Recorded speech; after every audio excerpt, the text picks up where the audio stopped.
이제 사람들은 유명해지는 걸 성공의 척도로 생각하는 것 같습니다. 실제로 유튜버나 스트리머로 성공하는 사례가 많이 보이니까 틀린 말이 아닌 것 같기도 합니다. 그런데 저는 좀 다른 측면에서 보고 싶습니다. 이런 생각을 하게 된 이유는 이전에 리뷰했던 다큐멘터리들로부터인데요.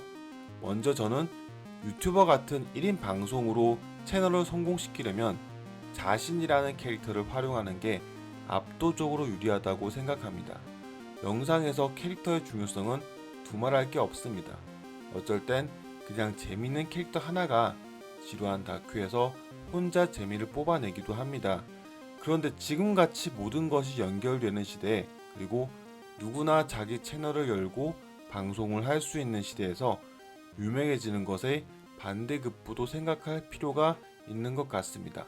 예전에 예능 라디오스타에서 배우 류승수 씨가 이런 얘기를 했습니다. 나는 사람들이 아무도 나를 모르고 돈이 많았으면 좋겠다. 우리같이 평범한 사람들은 유명해진다는 것의 대가를 잘 모르는 것 같습니다. 유튜버가 사회 이슈로 떠오르는 지금 시대를 약간 앞서 보여준 다큐가 있습니다. 다큐 아메리카 밈에서는 유튜브나 인스타 등의 채널을 통해서 유명인이 된 여러 사람들을 조명하는데요. 키릴이라는 인물이 나옵니다. 뭐라고 해야 될까? 미친 파티광의 아이콘 같은 인물입니다. 광적으로 노는 파티 사진을 찍는 포토그래퍼로 유명해졌는데요. 키릴의 사진이 유명해지면서 그는 소위 인플루언서가 됩니다. 파티마다 불려다니고 그게 직업이 되는, 어찌 보면 환상적인 일일 수도 있습니다. 매일같이 신나게 파티하고 놀면서 돈도 번다니. 그런데 아메리칸 밈에서 보여주는 키릴의 삶은 꼭 그렇지만은 않습니다. 밤을 샌 파티가 끝나고 호텔 침대로 널브러지는 모습 외에도 그를 기억하는 많은 사람들은 그를 파티 광으로서의 모습만 기억합니다. 키릴의 파티에 아직 못 가봤으니 자살하지 말라는 말도 듣습니다. 대중이 기억하는 키릴은 극한의 파티 광, 그 자리에 머물러 있어야 합니다. 초연결 사회라고도 하는 지금 시대에 유명해진다는 것은 대중에게 나 자신이란 정보를 공개하고 맡긴다는 의미입니다. 그런 대중의 움직임은 통제할 수 없습니다.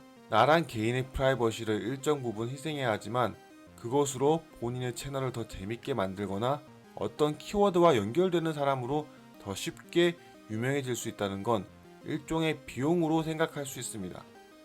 저 개인적으로는 얼굴 없는 영상을 만드는 것에 관심이 있고 매진하고 있습니다. 얼굴이 나오는 유튜브를 하면 안 된다는 얘기가 아닙니다.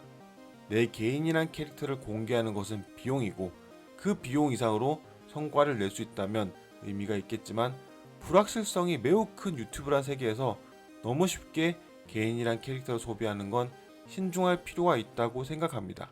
드물지만 얼굴 없이 성공하는 채널도 점점 많아지는 것 같습니다. 취미라든지 어떤 만들기의 경우 카메라 시점이 그 과정과 아이템에 집중됩니다.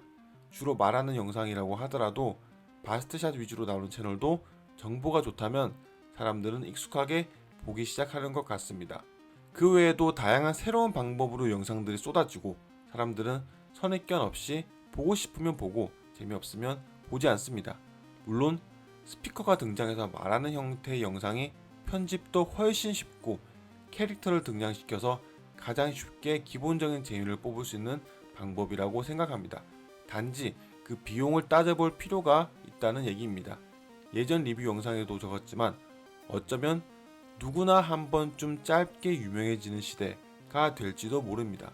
유명해진다는 것을 그저 선망의 대상으로만 보기보단 비용으로 바라보고 어떻게 투자를 할지 아니면 아낄지 전략적으로 생각할 필요가 있다는 의견입니다. 최근의 이슈를 보면서 든 생각을 정리해봤습니다. 다큐를 썼습니다.